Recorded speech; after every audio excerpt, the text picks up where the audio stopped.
IPL 2025 సీజన్లో RCB ఫైనల్లో అడుగుపెట్టింది. పంజాబ్ కింగ్స్ తో జరిగిన పోరులో 8 వికెట్ల తేడాతో నెగ్గిన ఆర్సీబీ తుది పోరుకు అర్హత సాధించింది. ఈ మ్యాచ్ లో ఆర్సీబీ బౌలర్లు రెచ్చిపోయారు. పంజాబ్ కింగ్స్ బ్యాటర్లను ముప్పు తిప్పలు పెట్టారు. ముఖ్యంగా ఆస్ట్రేలియా పేసర్ హ్యాసెల్వుడ్ అయితే ఆరంభంలోనే పంజాబ్ కింగ్స్ నడ్డి విరిచాడు. గాయం కారణంగా లీగ్ దశలో ఆర్సీబీ ఆడిన చివరి 4 మ్యాచ్లకు హ్యాసెల్వుడ్ దూరంగా ఉన్నాడు. అయితే గాయం నుంచి కోలుకున్న అతడు పంజాబ్ కింగ్స్ తో జరిగిన క్వాలిఫైయర్ 1 మ్యాచ్ లో బరిలో దిగాడు. ఈ మ్యాచ్ లో హ్యాసెల్వుడ్ 3 వికెట్లతో మెరిశాడు. 3 ఓవర్ల స్పెల్లో కేవలం 21 పరుగులు మాత్రమే ఇచ్చిన హ్యాసెల్వుడ్ 3 వికెట్లు సాధించారు. తీసిన 3 వికెట్లు కూడా అత్యంత కీలకమైనవే.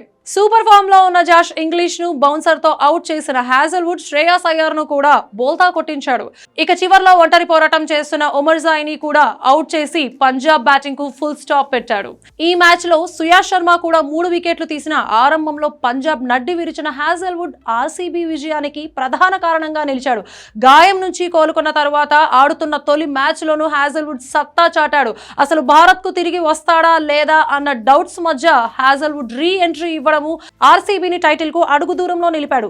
దీంతో అతని జోరు ఇలాగే కొనసాగితే తొలిసారి బెంగళూరు ఛాంపియన్ అవ్వడం ఖాయమని అంచనా వేస్తున్నారు.